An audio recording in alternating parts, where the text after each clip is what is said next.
মৰমৰ ছাত্ৰ ছাত্ৰীসকল তোমালোক আটাইকে মোৰ চেনেলৰ আজিৰ ক্লাছলৈ স্বাগতম জনাইছো। আমি ইয়াৰ আগৰ ক্লাছত তোমালোকৰ 2 নম্বৰ অধ্যায় এচিড ক্ষাৰক আৰু লৱণ পঢ়ি আছিলো। তাতে আমি এচিডৰ লিটমাছ পেপাৰে এচিডক ৰঙা কৰে, খাৰে নীলা লিটমাছ খাৰে ৰঙা লিটমাছ নীলা কৰে আৰু এচিডে নীলা লিটমাছ ৰঙা কৰে, এটো পঢ়িছিলো। তাৰ উপৰি এচিডে ধাতুৰ লগত বিক্ৰিয়া কৰি হাইড্ৰোজেন গেছ উৎপন্ন কৰে, ধাতৱীয় কাৰ্বক্সিলৰ লগত কাৰ্বনেটৰ লগত বিক্ৰিয়া কৰি এচিডে কাৰ্বন ডাই অক্সাইড উৎপন্ন কৰে, ধাতৱীয় অক্সাইডৰ লগত বিক্ৰিয়া কৰি লৱণ আৰু পানী উৎপন্ন কৰে। এইবোৰ আমি ইয়াৰ আগৰ ক্লাছত পঢ়িছো। তো তাৰ পিছত তোমালোকৰ পেজ নম্বৰ 22 থকা প্ৰশ্নাৱলী কেইটা আমি এতিয়া আলোচনা কৰিম। সো 22 এক নম্বৰত কি কৈছে এটো চোৱা, দৈ আৰু টেঙা খাদ্য বস্তু পিতলৰ আৰু তামৰ পাত্ৰত থোৱা নহয় কিয়? তো ইয়াৰ উত্তৰটো কি হ'ব চোৱা। তোমালোকে জানা যে দৈ আৰু টেঙা বস্তু, তোমালোকে জানা যে যিকোনো টেঙা বস্তু মানে কি হয়, তাত এসিড থাকে, দৈতো এসিড থাকে, দৈত ল্যাকটিক এসিড থাকে। তো এনেকে দৈ আৰু টেঙা বস্তু যদি তোমালোকে পিতলৰ বা তামৰ পাত্ৰত থোৱা, পিতল বা তাম কি হয়, ধাতু হয়। তো এসিডে ধাতুৰ লগত বিক্ৰিয়া কৰি এটা লৱণ প্ৰস্তুত কৰিব, যিটো লৱণ প্ৰস্তুত কৰিব সেই লৱণটো আমাৰ স্বাস্থ্যৰ পক্ষে হানিকাৰক বা হেতু বিষক্ৰিয়া কৰিব পাৰে, খাদ্য বিষক্ৰিয়া হ'ব পাৰে। সেই কাৰণে আমি কি কৰো, এসিড যুক্ত খাদ্য কেতিয়াও ধাতৱীয় পাত্ৰত নথও। মই উত্তৰ কেইটা বুজাই দিও, তাৰ পিছত তোমালোকক লিখাই দিও। এক নম্বৰ উত্তৰটো হেতু। 2 নম্বৰ উত্তৰটো চোৱা, এসিডে ধাতুৰ সৈতে বিক্ৰিয়া কৰিলে সাধাৰণতে কোনটো গেছ নিৰ্গত হয়, এটা উদাহৰণৰ সৈতে বুজাই লিখা। এই গেছটোৰ উপস্থিতি কিদৰে পৰীক্ষা কৰিবা? তো তোমালোকৰ এসিড আৰু ধাতুৰ বিক্ৰিয়াত একদম প্ৰথমতে আমি পাইছিলো এসিড আৰু ধাতুৱে বিক্ৰিয়া কৰি পেলাই কি গেছ উৎপন্ন কৰে, হাইড্ৰোজেন গেছ। আৰু এটা উদাহৰণ হলে আমি কি লিখিব পাৰো, এসিডত আমি হাইড্ৰোক্লোৰিক এসিড লব পাৰো, সালফিউৰিক এসিড লব পাৰো, নাইট্ৰিক এসিড লব পাৰো। যিকোনো এটা এসিড লৈ পেলাই এটা ধাতু লম, ধৰা হল মই সোডিয়াম ললো আৰু মানে হাইড্ৰোক্লোৰিক এসিড ললো। তেতিয়া কি হ'ব, সোডিয়াম আৰু হাইড্ৰোক্লোৰিক এসিডে বিক্ৰিয়া কৰিলে সোডিয়ামে এসিডৰ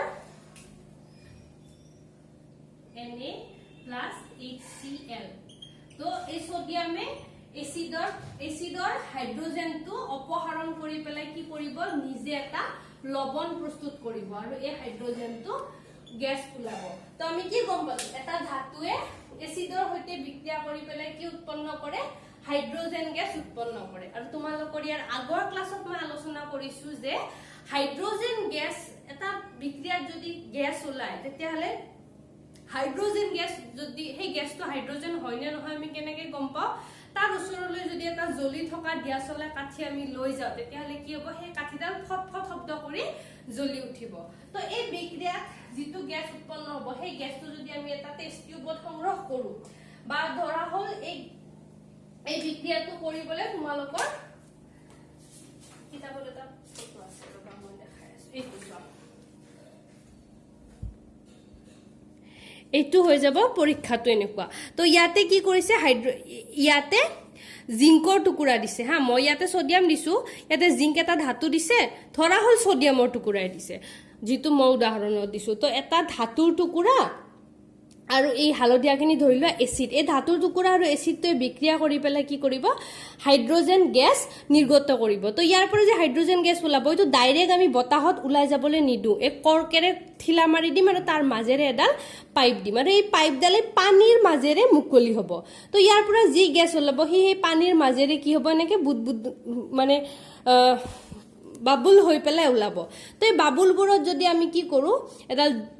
মম লৈ যাওঁ বা দিয়াচলা কাঠি লৈ যাওঁ, তেতিয়াহলে কি হ'ব, এই বাবুলবোৰ ফটফট শব্দ কৰি জ্বলি উঠিব। তো ইয়াৰ পৰা আমি কি গম পাম, যিহেতু ফটফট শব্দ কৰি জ্বলি উঠিছে,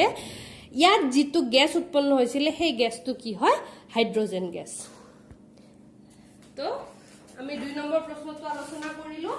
3 নম্বৰ প্ৰশ্নটোত কি কৈছে, এটা ধাতব যৌগ এ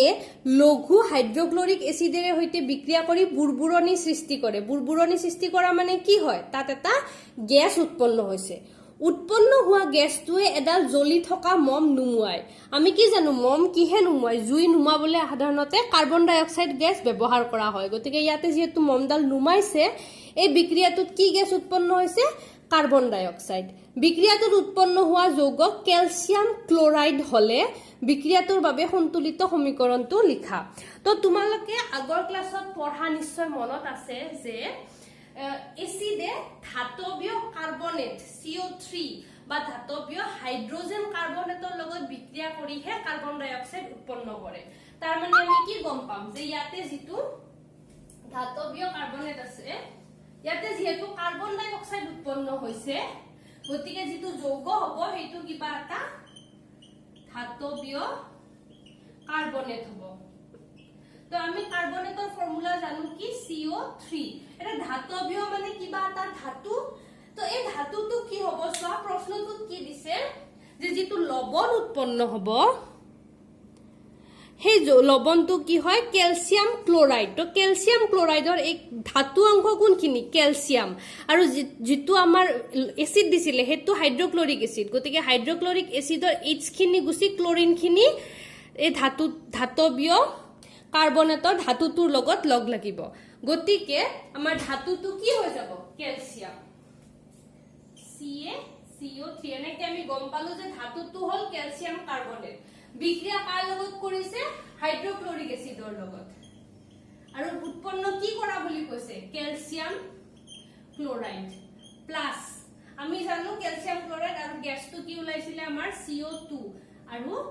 এই বিক্ৰিয়াটোত কি হয় ধাতৱীয় কাৰ্বনেটে এসিডৰ সৈতে বিক্ৰিয়া কৰি ক্যালসিয়াম কাৰ্বনেট এটা লবণ কাৰ্বন ডাই অক্সাইড আৰু পানী উৎপন্ন কৰে তো এইটো আমি সন্তুলিত সমীকৰণটো লিখিলে আমাৰ 3 নম্বৰ প্ৰশ্নটোৰ উত্তৰ হৈ যাব তো মই প্ৰশ্ন দিনটোৰ উত্তৰ আলোচনা কৰিলো আহা যা তোমালোকে প্ৰশ্নকেইটা কেনেকে লিখিবা চাই লোৱা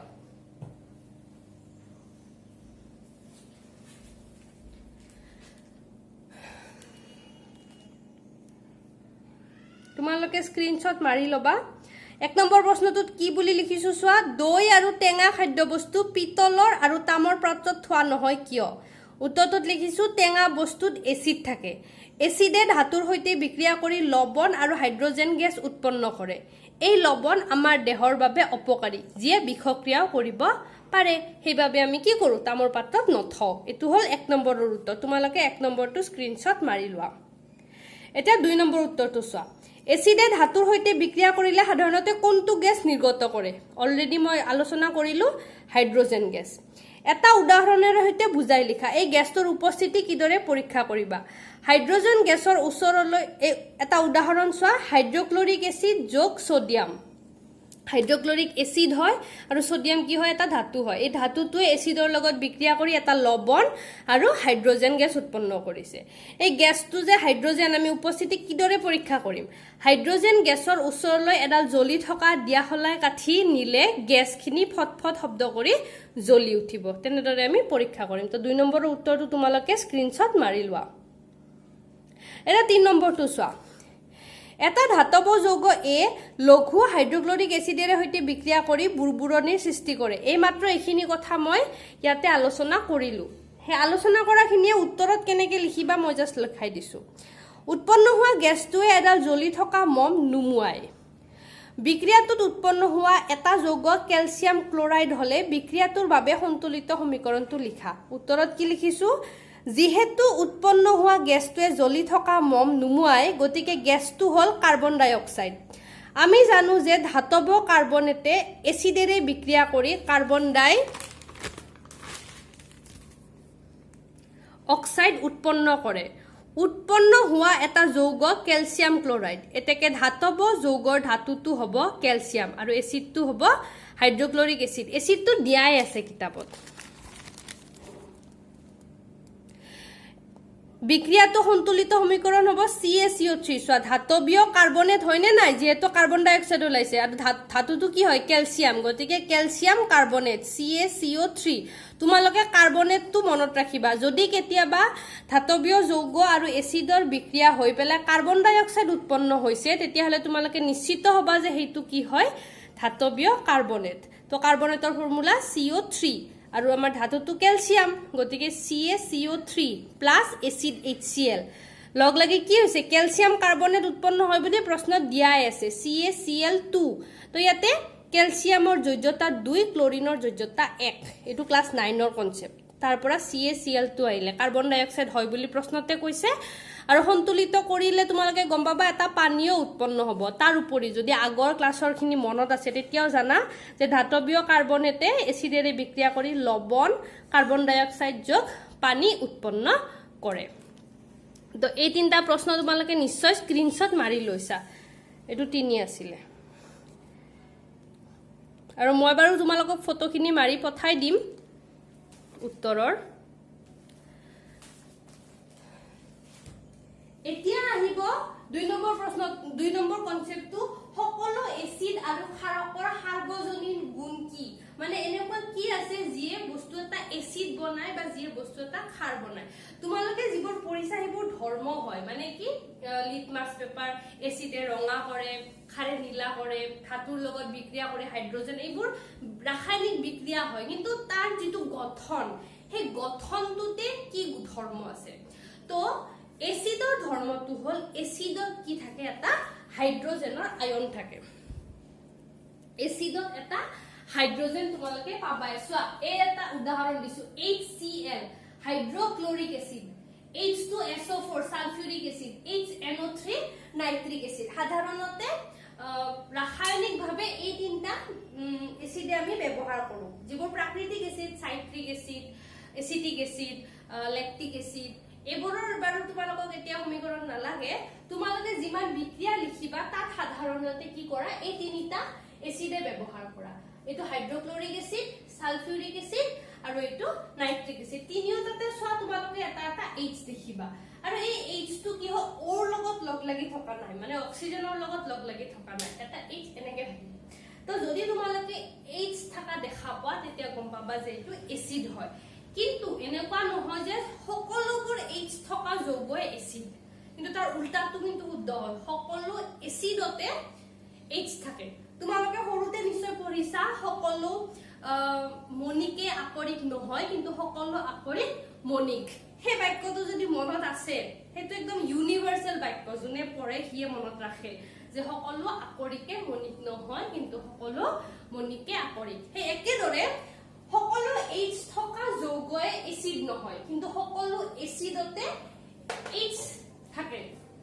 এখানে কি লিখিছো সকলো এসিডতে সাধাৰণতে হাইড্ৰোজেন থাকে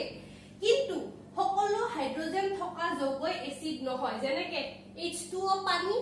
এটো এসিড নহয় CH4 মিথেন এটো এসিড নহয় CH3COOH এলকোহল এটো এসিড নহয় কিন্তু সকলো আৰু বাৰে বাৰে কৈ আছো সকলো H থকা যৌগই এসিড নহয় কিন্তু সকলো এসিডতে H মানে হাইড্ৰোজেন থাকে এতিয়া এসিডত থকা কেটায়নটো হল H+ কেটায়ন মানে কি এসিডটো যদি তোমালোকে পানীত মিহলি কৰি দিয়া তেতিয়ালে কি হয় এসিডৰ H টো আয়ন হিচাপে ওলাই তোমালোকে ক্লাস 9 ত নিশ্চয় পৰমাণুৰ গঠন পঢ়িছা তো আয়ন কি বস্তু নিশ্চয় তোমালোকে বুজি পোৱা এটা অণুৰ পৰা যদি বা এটা মৌলৰ পৰা যদি এটা ইলেক্ট্ৰন ওলাই যায় তেতিয়ালে কি হয় তাক আমি এটা দুটা মানে কি হয় তাত যদি ইলেক্ট্ৰন আৰু প্ৰটনৰ সংখ্যা সমান হৈ নাথাকে তেতিয়ালে আমি তাক কি কও আয়ন বুলি কও তো ইয়াতে H+ লিখিছো মানে কি হয় হাইড্ৰোজেনৰ যেটো মৌল মানে কি কও পৰমাণু এটো তো প্ৰটন হৈ গল তাৰ চাৰিওপিনে এনে কি হয় দুটা এটা ইলেক্ট্ৰন হাইড্ৰোজেনৰ এই নিউক্লিয়াছৰ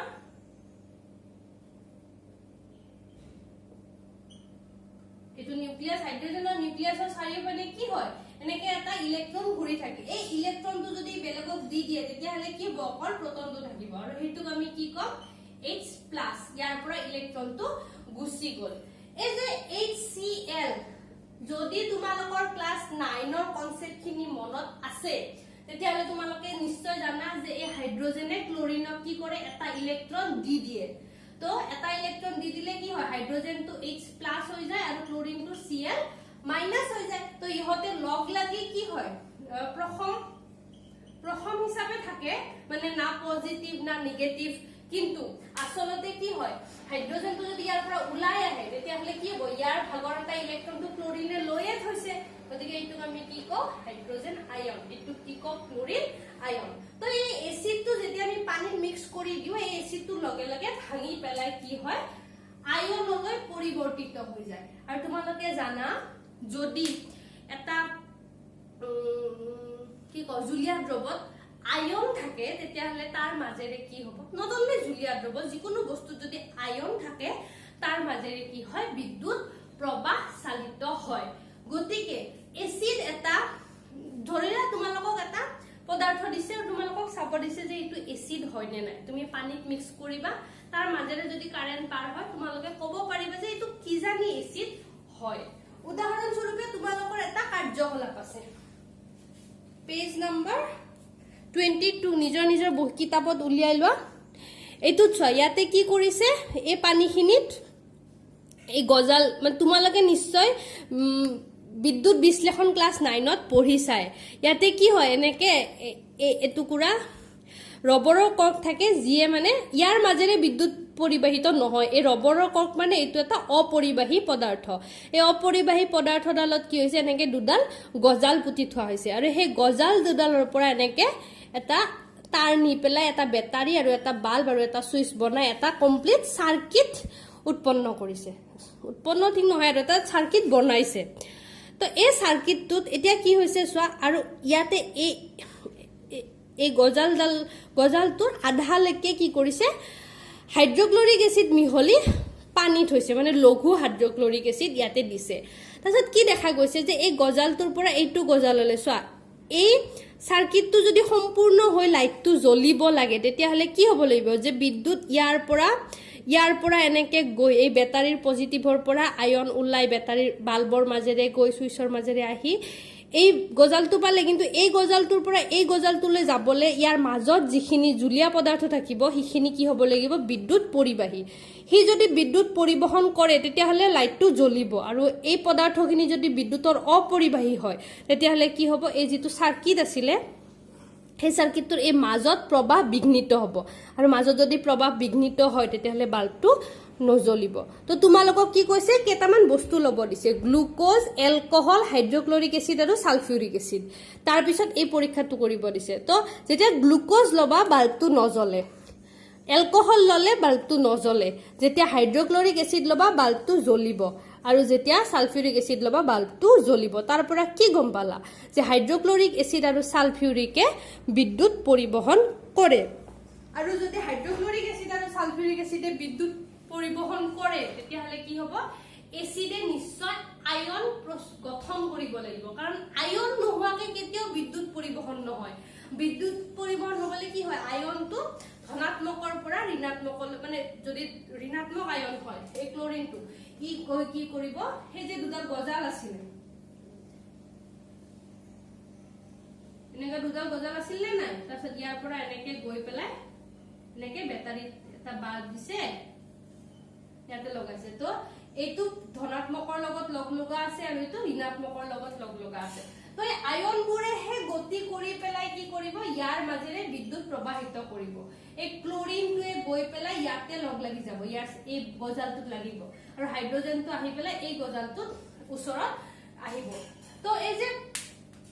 এই আয়নবোৰে গতি কৰি পেলাই হে এই বিদ্যুৎৰ পৰিবহনটো পসিবল কৰে যদি আয়ন নহয় তেতিয়া হলে বিদ্যুৎ পৰিবহন নহয় তো ইয়াৰ পৰা আমি কি ক'ব পাৰো যে এসিডে পানীৰ লগত লগ লাগি ইমিডিয়েটলি কি হয় আয়নত ভাগ হৈ যায় হাইড্ৰোজেনটো অকলহৰীয়া হৈ যায় বাকি অংশটো অকলহৰীয়া হৈ যায় ইয়াতে H2SO4 তো ইয়াতেও H+ ওলাব আৰু SO4 মাইনাস ওলাব ইয়াতে H প্লাস ওলাব NO3 মাইনাস ওলাব এনেকে এসিডটোৱে দুভাগত ভাগ হৈ যায় তাৰ মানে কি এসিডটোৱে আয়ন উৎপন্ন কৰে নিশ্চয় তোমালোকে বুজি পালা মই কিহৰ পৰা কলৈকে গৈ আছো তো সকলো এসিডে আয়ন উৎপন্ন কৰে সেইকাৰণে সকলো এসিডে কি কৰে বিদ্যুৎ পৰিবহন কৰে তো এতিয়ালৈকে আমি কি পঢ়িলো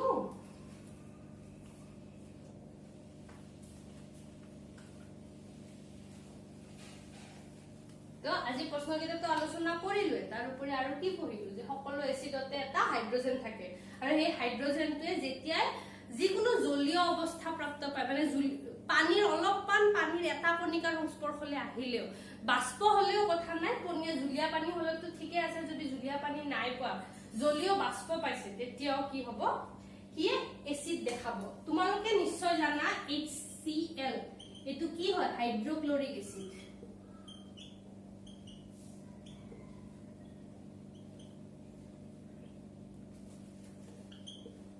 হাইড্ৰোক্লোৰিক এসিড এই হাইড্ৰোক্লোৰিক এসিড মানে কি হয় এটো এসিড হয় কিন্তু ই যদি গ্যাসীয় অৱস্থাত থাকে HCl গ্যাস আৰু এই গ্যাসটোৰ ওচৰত জলীয় বাষ্প নাই মানে পানী নাই যদি পানী নাই তেতিয়া হলে কি হয় এইটো এই HCl টো এসিড নহয় তো এই HCl টোৱে কেতিয়া এসিড হ'ব পাৰে হাইড্ৰোক্লোৰিক টো কেতিয়া এসিড হ'ব হাইড্ৰোজেন ক্লোৰাইড টো কেতিয়া এসিড হ'ব যেতিয়া কি আয়নলৈ ভাঙিব পাৰে আৰু কি আয়নলৈ ভাঙিবলৈ তাক কি লাগিব পানী লাগিব কি পানী পালেহে এইটো ভাঙি পেলাই H+ আৰু Cl- হ'ব পাৰে গতিকে শুকান মানে কি জলীয় বাষ্প নথকা পৰিস্থিতিত যদি হাইড্ৰোক্লোৰিক গ্যাস ওলাই কৰবাৰ পৰা হেইটোৱে কেতিয়াও এসিডৰ যিবোৰ ধৰ্ম সেইবোৰ নেদেখায় মানে শুকান হাইড্ৰোজেন ক্লোৰাইড যদি গ্যাস ওলাই আছে তাত যদি তোমালোকে শুকান লিটমাস পেপাৰ এটা দি দিয়া নীলা শুকান ধৰিলা এইটো এটা টেষ্ট টিউব ইয়াতে হাইড্ৰোজেন ক্লোৰাইডৰ গ্যাস আছে ঠিক আছে এটো বন্ধ আছে আৰু কিবাকে হাইড্ৰোজেন ক্লোৰাইডৰ গ্যাস আছে এই গ্যাসটো যদি লিটমাস পেপাৰ ভৰাই দিয়া ন এই লিটমাস পেপাৰতে কোনো ৰঙৰ হলনি নকৰে এই যদি নীলা হৈ আছে নীলা হৈ থাকিব ৰঙা হৈ থাকিলে ৰঙা হৈ থাকিব কিয় কাৰণ ই জলীয় বাষ্পৰ সংস্পৰ্শলৈ অহা নাই কিন্তু ইয়াত যদি তোমালোকে কেইটোপালমান পানী মিক্স কৰি দিয়া এটো পনিয়া হৈ গল তেতিয়া এই যিডাল লিটমাস পেপাৰ আছে এটো নীলাৰ পৰা কি হৈ যাব ৰঙা হৈ যাব কিয় কাৰণ এই হাইড্ৰোজেন ক্লোৰাইডে পানীৰ উপস্থিতিত হাইড্ৰোজেন প্লাস আৰু ক্লোৰিন মাইনাস হলে ভাগ হৈ যাব পাৰে আয়নলে ভাগ হ'ব পাৰে আৰু আয়নলে ভাগ হলেহে ই এসিডৰ যিটো ধৰ্ম সেই ধৰ্মটো দেখুৱাব পাৰে তোমালোকৰ এটা কাৰ্যকলাপ আছে 2.9 এই কাৰ্যকলাপটো চোৱা তো ইয়াতে কি কৰিছে গাঢ় H2SO4 থকা কনিকেল ফ্লাক্স H2SO4 মানে কি সালফিউৰিক এসিড তো সালফিউৰিক এসিড ইয়াতে আৰু ইয়াতে কি দিছে পৰীক্ষানলীত সোডিয়াম ক্লোৰাইড দিছে ঠিক আছে তো সোডিয়াম ক্লোৰাইড মানে আমাৰ যেটো নিমখ এই নিমখত যদি সালফিউৰিক এসিড আমি ঢালি দিও গাঢ় সালফিউৰিক এসিড কিন্তু এটো এসিড দে এটো শুকান নহয় এটো ঢালি দিয়াৰ লগে লগে কি কৰিব গাঢ় সালফিউৰিক এসিডে সোডিয়াম ক্লোৰাইডৰ লগত বিক্ৰিয়া কৰি পেলাই হাইড্ৰোজেন ক্লোৰাইড গ্যাস উৎপন্ন কৰিব ঠিক আছে তো ইয়াৰ পৰা যেটো গ্যাস ওলালে সেই গ্যাসটো আমি এই পৰীক্ষানলীটোত সংগ্ৰহ কৰিছো আৰু এই পৰীক্ষানলীটোত সংগ্ৰহ কৰি পেলাই বা এইটোতে তুমি ধৰিলা এনেকে এইটোৱে এনেকে ঢাকন দিছা ঢাকন দি পেলাই এই টিউবেৰে ওলাব দিছা তো ইয়াৰ পৰা যেটো গ্যাস ওলাব সেই গ্যাসটো যদি তোমালোকে নৰমাল লিটমাস পেপাৰ লোৱা শুকান তেতিয়া হলে কি হ'ব এই শুকান লিটমাস পেপাৰটোৱে কোনো ৰঙৰ হলনি নকৰে কিন্তু যদি এই লিটমাস পেপাৰখন ভিজা হয় তাত ভিজা হলে কি হ'ব তাত নিশ্চয় পানীত ভিজোৱা হা পানীৰে ভিজা লিটমাস পেপাৰ হয় তেতিয়া হলে কি হ'ব ইয়াৰ পৰা ওলোৱা গ্যাসটোৱে এই পানীৰ উপস্থিতিত এই ৰঙা নীলা লিটমাসখন ৰঙা কৰিব তো তোমালোকে কাৰ্যকলাপটো এবাৰ মই মাতি দিও শুনি চাবা এটা পৰিষ্কাৰ আৰু শুকান পৰীক্ষানলীত 1 গ্ৰাম মান গোটা সোডিয়াম ক্লোৰাইড লোৱা গোটা সোডিয়াম ক্লোৰাইড মানে কি হয় নিমখ হয় আৰু চিত্ৰ 2.4 ত দেখুৱাৰ দৰে সজুলিটো পাতি লোৱা এটো পাতি ললো পৰীক্ষানলীটোত অলপ গাঢ় সালফিউৰিক এসিড যোগ কৰা কলুৱে মই কি দেখিবা নিৰ্গম নলীয়েদি গ্যাস ওলাইছে তো ইয়াৰ তো এইটো ঢালি দিয়াৰ পিছত এটা কৰ্কেৰে আমি মুখখন বন্ধ কৰি দিম আৰু সেই কৰ্কটোত ফুটা কৰি পেলাই এডাল নলি দিম যাতে বাহিৰৰ পালে কতো গেছ লিক হ'ব নোৱাৰে উৎপন্ন হোৱা গেছটো ক্ৰমে শুকান আৰু সিক্ত নীলা লিটমাছ কাগজেৰে পৰীক্ষা কৰি চোৱা কোন ক্ষেত্ৰত লিটমাছ কাগজৰ ৰঙৰ পৰিৱৰ্তন ঘটিছে চোৱা যেটো শুকান লিটমাছ পেপাৰ আছিল হেইটোত কোনো ৰঙৰ পৰিৱৰ্তন নহয় কিয় কাৰণ যেটো গ্যাস ওলাইছে হাইড্ৰোজেন ক্লোৰাইড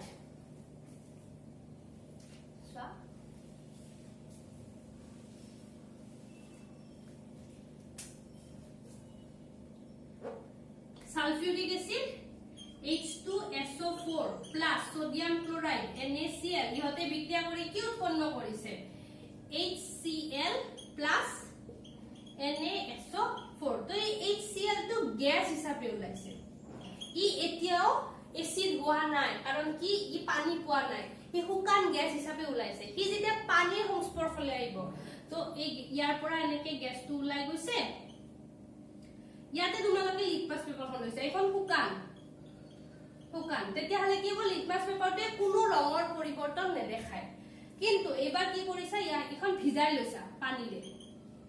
পানীৰে ভিজাই লোৱাৰ লগে লগে কি হ'ব এই নীলা লিটমাছ পেপাৰখন ৰঙা হৈ যাব কিয় কাৰণ ই পানী পালে এই গ্যাসটোৱে এই লিটমাছ পেপাৰত থকা পানীটো পোৱাৰ লগে লগে সেই গ্যাসটো ইমিডিয়েট এসিডলে ৰূপান্তৰিত হ'ল আৰু সেই এসিডটোৱে লগে লগে নীলা লিটমাছখন ৰঙালৈ ৰূপান্তৰিত কৰিছে তো ইয়াৰ পৰা তোমালোকে এটা কথা গম পাবা যে এসিডে পানীৰ উপস্থিতিত হে তাৰ ধৰ্মবোৰ দেখাব পাৰে শুকান অৱস্থাত এসিডটো যদি গেছীয় অৱস্থাত থাকে আৰু তাত যদি কোনো পানীৰ কণিকা নাথাকে অণু নাথাকে তেতিয়া হি কেতিয়াও গ্যাস এসিডৰ ধৰ্ম দেখাব নোৱাৰে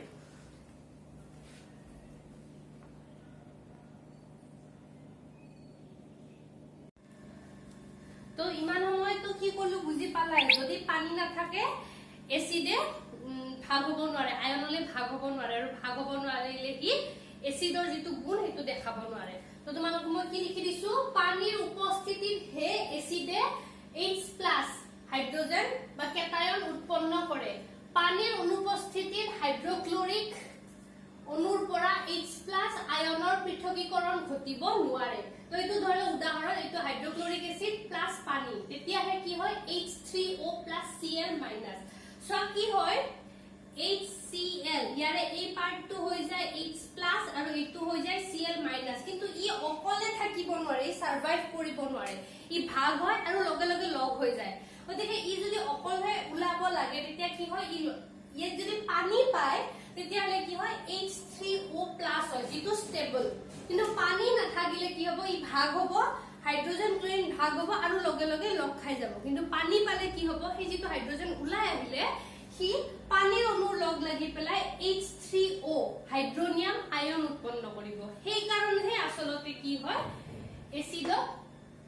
পানী লাগে এসিডৰ ধৰ্ম দেখুৱাবলৈ তো হাইড্ৰোজেন আয়ন অকলে বৰ্তি থাকিব নোৱাৰে পানীৰ অণুৰ হৈতে লগ লাগি থাকে সেইবাবে হাইড্ৰোজেন আয়নক H+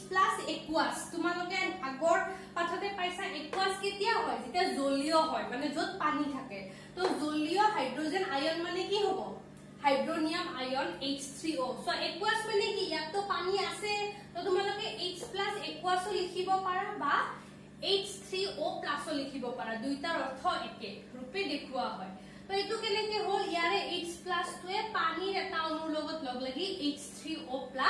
কৰিছে ইখিনি তো আমি পালো এসিডৰ বিষয়ে খাৰে কি কৰে তোমালোকে জানিবা যিমান খাৰ দেখিবা সকলোতে এটা OH থাকিব যেনেকি ইয়াতে সোডিয়াম হাইড্ৰক্সাইড OH এটুক আমি কি কও হাইড্ৰক্সাইড বুলি কও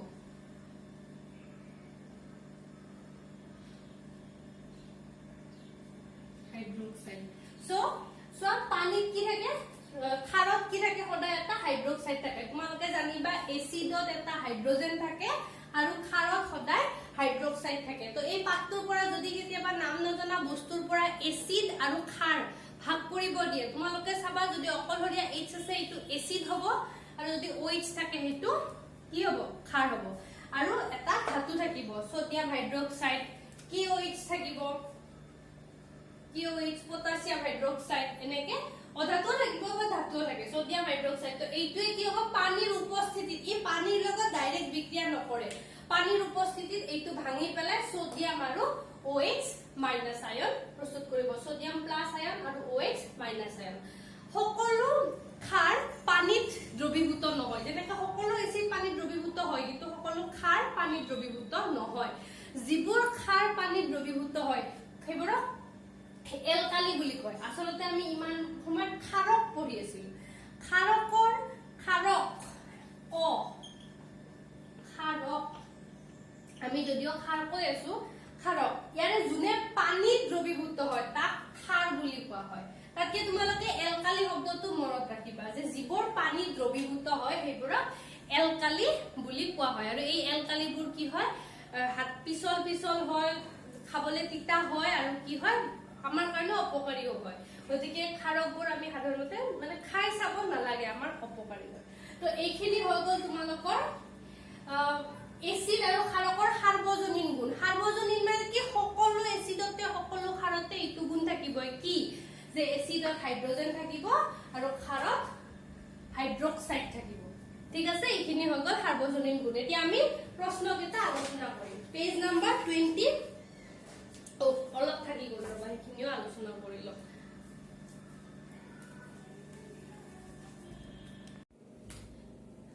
তোমালোকক প্ৰশমন বিক্ৰিয়াৰ কথা আগতে আমি আলোচনা কৰিছো এচিড আৰু ক্ষাৰ যদি লগ লাগে তেতিয়া কি হয় এটা লৱণ আৰু পানী উৎপন্ন হয় এই বিক্ৰিয়াটো কি কয় প্ৰশমন বিক্ৰিয়া এতিয়া আজি পঢ়া কথাখিনিৰ লগত আমি সেই প্ৰশমন বিক্ৰিয়াটো মিলাই পেলাই দিম চোৱা এচিডত সদায় কি থাকে ৰবা এচিডত সদায় এটা হাইড্ৰোজেন থাকে আৰু ক্ষাৰত সদায় এটা OH থাকে তো এই X টো এটা আন এটা মূল্য আৰু M টো আন এটা মূল্য তো যেনেকৈ ধৰিলা ইয়াতে HCl যোগ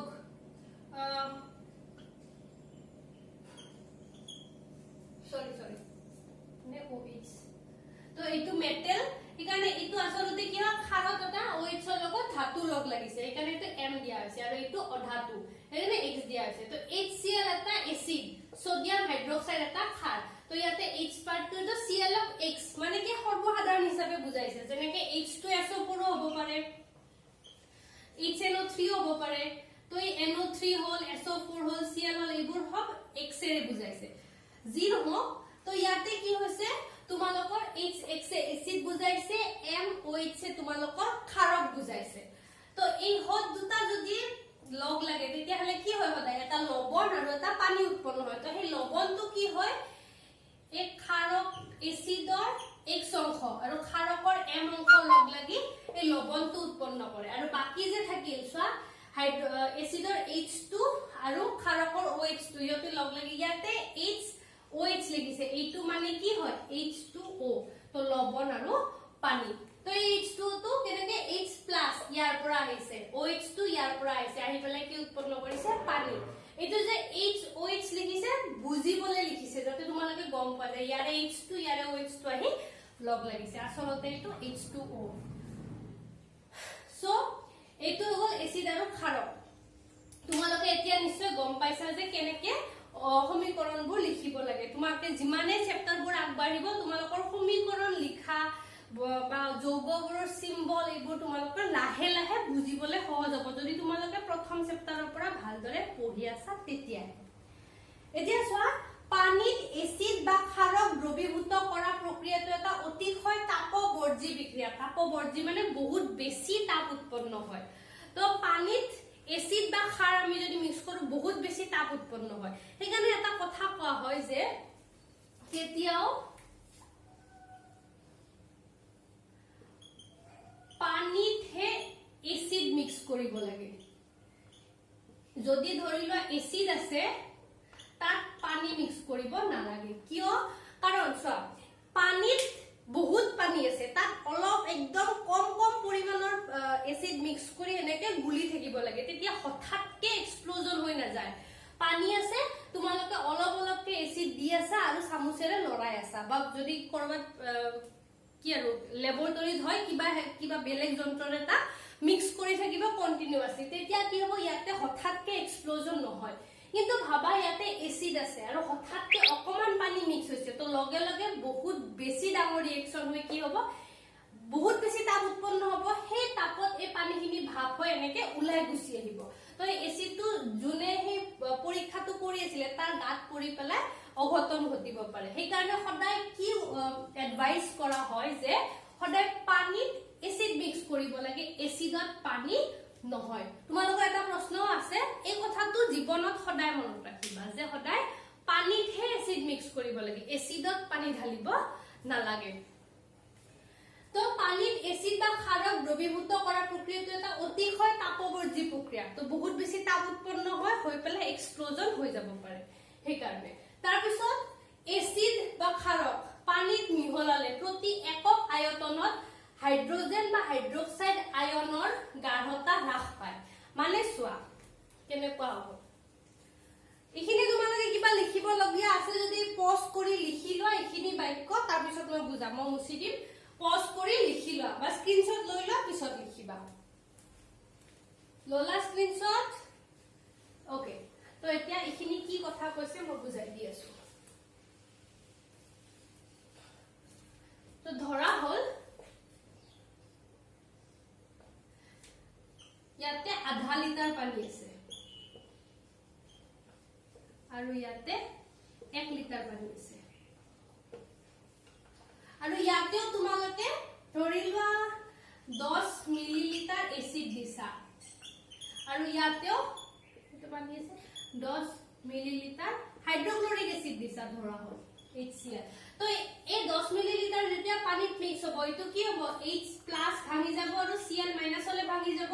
ধৰা হল পসিবল নহয় এটো জাস্ট মই বুজিবৰ কাৰণে কৈছো যে ইয়াৰ পৰা 10টা ওলালে হাইড্ৰোজেন আৰু 10টা ওলালে ক্লোৰিন আয়ন ইয়াৰ পৰা 10টা ওলালে হাইড্ৰোজেন আয়ন আৰু 10টা ওলালে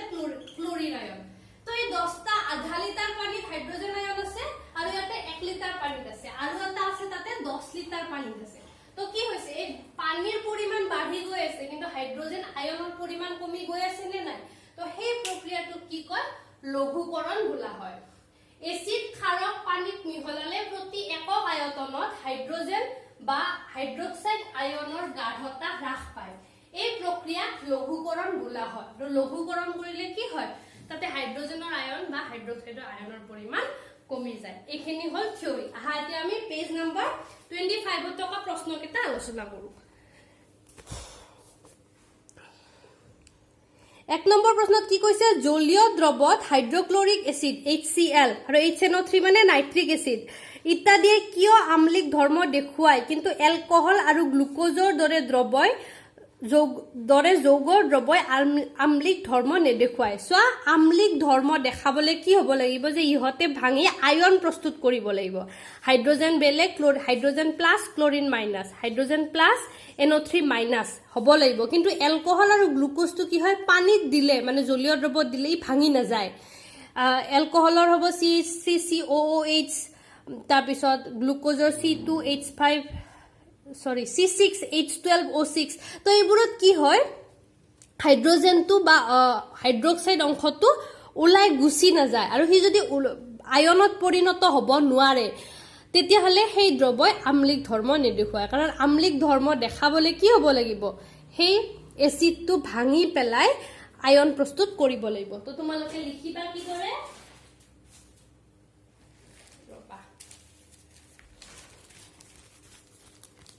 ইয়াতে সময় লিখি দিছো HCl HNO3 ইত্যাদিয়ে জলীয় দ্ৰৱত হাইড্ৰোজেন আয়ন H+ উৎপন্ন কৰিব পাৰে যাৰ বাবে হিহতে আম্লিক ধৰ্ম দেখুৱায় কিন্তু এলকহল আৰু গ্লুকোজৰ দৰে যৌগই জলীয় দ্ৰৱত হাইড্ৰোজেন আয়ন H+ উৎপন্ন কৰিব নোৱাৰে গতিকে হিহতে কি হ'ব আম্লিক ধৰ্ম দেখুৱাব নোৱাৰে 2 নম্বৰ প্ৰশ্নটো আছে এসিড এটাৰ জলীয় দ্ৰৱই কিয় বিদ্যুৎ পৰিবহন কৰে এটো আমি অলৰেডি আলোচনা কৰিছোৱে এসিড এটাৰ জলীয় দ্ৰৱত এসিডত থকা হাইড্ৰোজেন প্লাস কেটায়ন দ্ৰৱটো আয়নিক কৰে কেটায়নে দ্ৰৱটো আয়নিক কৰে যাৰ বাবে দ্ৰৱতে বিদ্যুৎ পৰিবহন কৰিব পাৰে যদি আয়নে প্ৰস্তুত নহয় বিদ্যুৎ পৰিবহন হ'বলে হদা আয়ন লাগিব যদি আয়নে নুলাই তেতিয়ালে কেনেকে বিদ্যুৎ কৰিব তো এসিডত আয়ন উলাই গতিকে হি কি কৰে বিদ্যুৎ পৰিবহন কৰে 3 নম্বৰ প্ৰশ্নটো শুকান হাইড্ৰক্লোৰিক গেছে কিয় শুকান লিটমাছ কাগজৰ ৰঙৰ পৰিৱৰ্তন নঘটায় এইটোতো মই বহুত সময় বুজাইছো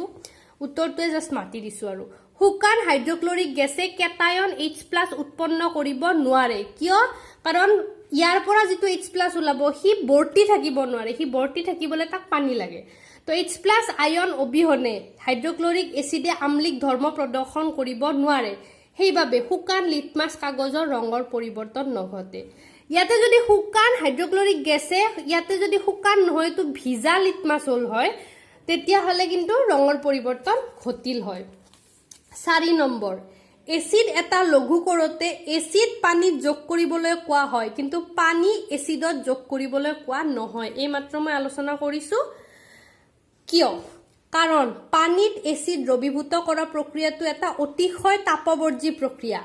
যদি পানী গাঢ় এসিডত যোগ কৰা হয় তেতিয়া উৎপন্ন হোৱা তাপৰ বাবে মিশ্ৰটো বাহিৰলৈ চিটিকি পৰিব পাৰে আৰু জুই লাগিব পাৰে তাৰ পিছত 5 নম্বৰটো প্ৰশ্ন হল এসিডৰ দ্ৰৱ এটা লঘু কৰোতে হাইড্ৰোনিয়াম আয়ন H3O ৰ গাঢ়তা কিদৰে পৰিৱৰ্তন হয় তো এই মাত্ৰ মই ইয়াতে কি বুজাইছিলো ইয়াতে মই বুজাইছো নে নাই ৰবা ইয়াতে আধা লিটাৰ আছিল 1 লিটাৰ আছিল তো যিমানে তুমি পানী মিক্স কৰিবা এই হাইড্ৰোনিয়াম আয়ন H+ এ পানীৰ লগত বিক্ৰিয়া কৰি কি কৰিব H3O কৰিব তো হাইড্ৰোনিয়াম আয়ন কি হ'ব যিমানে ই পানী বাঢ়িব হাইড্ৰোনিয়াম আয়ন সমানে থাকিব কিন্তু পানী বাঢ়ি যোৱা মানে কি কম্পাৰেটিভলি হাইড্ৰোনিয়াম আয়ন কমি গল নে নাই তো ইয়াতে উদিছে এসিডৰ দ্ৰৱ এটা লঘু কৰোতে হাইড্ৰোনিয়াম আয়নৰ গাঢ়তা কিদৰে পৰিৱৰ্তন হয় তো গাঢ়তা কমিব 6 নম্বৰত উদিছে সোডিয়াম হাইড্ৰক্সাইডৰ দ্ৰৱ এটাত অধিক ক্ষাৰক দ্ৰবীভূত কৰিলে সো এইটো লঘু কৰা নাই ক্ষাৰক অধিককে দ্ৰবীভূত কৰিছে আৰু ক্ষাৰ দিছে পানী দিয়া নাই ক্ষাৰ দিছে সোডিয়াম হাইড্ৰক্সাইড বেছিকে দিছে হাইড্ৰক্সাইড আয়ন OH ৰ গাঢ়তা কিদৰে পৰিৱৰ্তন হ'ব এবাৰ যেটো ক্ষাৰ বেছিকে দিছে তেতিয়া হলে কি হ'ব হাইড্ৰক্সাইড আয়নৰ গাঢ়তা বাঢ়িব যদি লঘু কৰে গাঢ়তা কমে যদি ক্ষাৰ বা এসিড বেছিকে দিয়ে তেতিয়া হলে গাঢ়তা বাঢ়ে আৰু গাঢ়তা বাঢ়িলে হাইড্ৰক্সাইড আয়ন বা ইয়াতে হাইড্ৰোনিয়াম আয়নৰ গাঢ়তা বাঢ়ি যাব তো এইখিনি হৈ গল তোমালোকৰ পেজ নম্বৰ 25 ৰ ইয়ালৈকে আজি আমি আলোচনা কৰিলো এইটো টপিক আমি নেক্সট ক্লাছত আলোচনা কৰিম আজি বুজোৱাখিনি সকলোৱে ভালদৰে লিখি লবা তো আজিৰ ক্লাসটো ইমানতে এৰিছো তোমালোকে প্ৰশ্নবোৰ ভালদৰে লিখি লবা আৰু যিবোৰ এনেকে পইণ্ট লিখি দিছো সেই পইণ্টবোৰৰ প্ৰশ্নবোৰৰ মাজে মাজে লিখি যাবা কিবা নুবুজিলে ফোন কৰি বা মেসেজ কৰি সুধিবা আশা কৰো সকলোৱে ভালদৰে পঢ়িবা আৰু ভিডিওটো অলপ বেছি ষ্টুডেন্টে চালে মোৰ ভাল লাগে ক্লাস 10 ৰ কিন্তু ভিউ বহুত কম একানে বেয়া লাগে ন কষ্টটো হয় কিন্তু তেনে একেবাৰে নচোৱা তো চাবা বুলি আশা কৰিলো নেক্সট ক্লাসত পুনৰ লগ পাম থ্যাংক ইউ